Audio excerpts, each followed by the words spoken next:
Okay start. তো প্রথমত আমরা আমাদের এই পুরো স্টোরের সেল যেটা ওটা ফোনের মাধ্যমে করতে চাই। সো প্রথমে আমরা একটা প্রোডাক্ট বিক্রি করবো, আমার সামনে আমার কাস্টমার আছে। সো আমি কাস্টমার কী কী ওষুধ চাই প্রোডাক্ট সার্চ করে, এক্স্যাক্টলি প্রোডাক্টটা আমরা সার্চ করব, সার্চ করে ও যতগুলো ওষুধ চাই সব আমরা এখানে জাস্ট এখানে নাম্বার দিয়ে দিব, যে ধরলাম এই ওষুধটা 10 পিস, এইটা আমাদের থেকেও অর্ডার করতেছে 10 পিস। ওকে ডান, ঠিক আছে। এখন এটা বিল করে দিব, বিল করে সেল করে পরে যদি কোনো ডিসকাউন্ট দিতে হয় ওটা আমরা দিলাম, 5% একটা ডিসকাউন্ট দিলাম, অ্যাপ্লাই করলাম, অটো ডিসকাউন্ট এখানে বসে যাবে। তারপরে সেল দিব। ওকে, সেল দেওয়ার পর এখন সেলের যে ইনভয়েসটা ওটা আমার কাস্টমারকে প্রিন্ট করে আমি দিয়ে দিব আর কি। সো আমি জাস্ট প্রিন্টে ক্লিক করার পর আমার এইখান থেকে একটা ইনভয়েস বের হবে।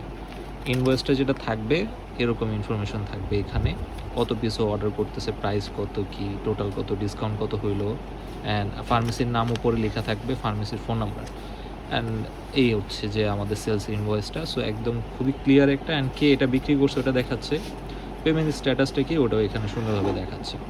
ওকে, আমরা যে বিক্রি করলাম বিক্রির এগেনস্টে আমাদের প্রত্যেকটায় কত প্রফিট হচ্ছে ওটা আমরা সেলস রেকর্ডে যেয়ে দেখতে পারবো, যে এক্স্যাক্টলি আমরা এই যে ইনভয়েসটা, এই ইনভয়েসটার ভ্যালু হচ্ছে এখানে 171 টাকা। সো এখানেও দেখবেন যে পেইড অ্যামাউন্ট যেটা আমাদের 171, 6% আর কি, 6 টাকা প্রফিট হয়েছে, ডিসকাউন্ট যেটা ছিল ওটা 9 টাকা হয়েছে এখানে। সো এই হচ্ছে প্রসেস, অ্যান্ড এক্স্যাক্টলি দিন শেষে আপনার এই যে অ্যাপের এইখানে আমাদের এই যে অ্যাপটা, ওকে অ্যাপটা যেটা এখানে আপনার কত প্রফিট হচ্ছে, কত টাকা সেল হয়েছে, অ্যান্ড যদি কোনো বাকিতে বিক্রি করে থাকেন ওইটা আসলে এখানে শো করে, ঠিক আছে। সো আমাদের এখন বাকিতে ডিউ আছে 0 টাকা, কোনো বাকিতে বিক্রি করি নাই। তো আমরা একটা দেখি যে আমরা একটা আমার কাস্টমাররে বাকিতে যদি প্রোডাক্ট বিক্রি করে থাকি ওই ক্ষেত্রে জিনিসটা কীভাবে হয়। সো আমার কাস্টমার, আমি প্রোডাক্ট সার্চ করব,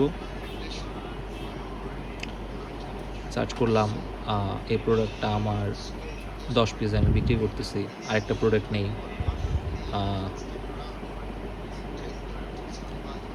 এই প্রোডাক্টটাও আমি ওকে 10 পিস বিক্রি করলাম। ওকে, বিল করব। এখন বিলে যে কাস্টমার আমাকে পেমেন্ট করবে না, সো কাস্টমার উইল পেতে আমরা কাইটা দিব, কোনো অ্যামাউন্টই রাখবো না। এখন কাস্টমার থেকে জাস্ট একটা কাস্টমার আমরা চুজ করব, যে আমার কোন কাস্টমারটা, যদি না থাকে আমরা এখান থেকে অ্যাড করতে পারবো। তো ধরে নিলাম এখান থেকে ওকে হ্যাপি ড্রাগ হাউস, যে ও বাকি নিতেছে, ওর বাকির খাতায় ডিউ হিসাবে 143 টাকা যুক্ত হবে। তো সেল দিলাম, সফটওয়্যার জিজ্ঞেস করতেছে যে আসলে আমি কি এটা ডিউ সেল করতেছি নাকি লেস সেল। লেস সেল দিলে বাকির খাতায় জমা হবে না, ডিউ সেল দিলে ওর একটা বাকির খাতায় তৈরি হয়ে যাবে অটোমেটিকলি। ডান, ইনভয়েসটা প্রিন্ট দিতে পারি চাইলেই, প্রিন্ট দিয়ে দিলাম। আবার আমাদের এই পজ থেকে সুন্দর একটা ইনভয়েস প্রিন্ট হবে। ডান, এখন এই ইনভয়েসে লেখাও থাকবে আমার যে কত টাকা ডিউতে আমি বিক্রি করছি আর কি, এখানে অ্যামাউন্টটা লেখা থাকবে। একটু যদি ক্লিয়ারলি দেখতে চাই আমরা, ওকে এই যে দেখা যাচ্ছে ডিসকাউন্ট কত, কত টাকার ডিউ। অ্যান্ড আমাদের সফটওয়্যারে, একটু সফটওয়্যারে কাস্টমারের খাতায় যাই। সো এই কাস্টমারের যে লিস্ট আমাদের, ওকে কাস্টমারের লিস্টে এই যে দেখেন আমাদের যিনি আমাদের প্রোডাক্টটা নিছে, ওকে আমরা একটু সার্চ করি, হ্যাঁ হ্যাপি ড্রাগ হাউস, এই যে দেখেন ওর এখানে 143 টাকা ডিউ, এটা অটোমেটিক সেভ হয়ে আছে। প্লাস হচ্ছে আমরা যদি আমাদের সেল হিস্ট্রিতে যাই, একটু সেল হিস্ট্রিতে চলে যাই, হ্যাঁ সেল রেকর্ডে গেলে এই যে দেখেন আমাদের এখানে কাস্টমারের ডিউ কত এটা এখানে শো করতেছে। সো এই হচ্ছে যে আমাদের প্রসেস।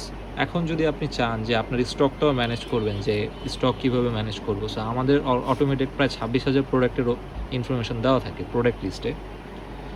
সো এখান থেকে যে দেখেন নিচে স্টক দেখাচ্ছে ইজিলি। সো আপনি স্টকটা কীভাবে করবেন, পারচেজে যাবেন, আপনার যে ওষুধগুলা আপনার স্টকে আছে এটা জাস্ট সফটওয়্যারকে আপনার বলে দিতে হবে, ঠিক আছে। সো আমরা যে কোনো একটা প্রোডাক্ট বলে দেই, যেটা আমাদের সিস্টেমে দেখি আছে নাকি, যে প্রথমের যে ওষুধটা এটা দেখা গেছে আমাদের কোনো পিসি নেই, তো আমরা 10 বক্স অথবা 1 বক্স আমরা স্টক করি হিসাবের জন্য, তো ওষুধের নামটা আমরা মনে রাখতে পারি। ডান, এবার বিল করে দিই, বিলের এগেনস্টে কোন সাপ্লায়ার থেকে কিনতেছে ওটা বলে দাও। তো ধরলাম ঢাকা মিটফোর্ড, যে ওর থেকে আমি কিনতেছি, ঠিক আছে, পারচেস দিয়ে দিলাম। ওকে কন্টিনিউ। এখন আমরা যদি প্রোডাক্ট লিস্টে যাই অটোমেটিক দেখতে পারবো যে আমাদের এই ওষুধটা এখন কত বক্স অ্যান্ড কত পিস আকারে স্টক আছে ইজিলি। এই যে দেখেন আমাদের এক বক্স 30 পিস, এক বক্সে 30টা থাকে এই ওষুধটা, এটা স্টকে আছে। এখন যদি এই স্টক থেকে আমরা 10 পিস বিক্রি করে দেই, সো আমরা সেলে যাব আবার,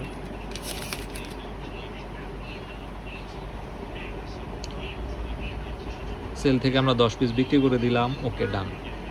এবার আমরা সেল করে দিলাম, সেল করার পর কন্টিনিউ দিলাম, আমরা ইনভয়েসটা প্রিন্ট করলাম না।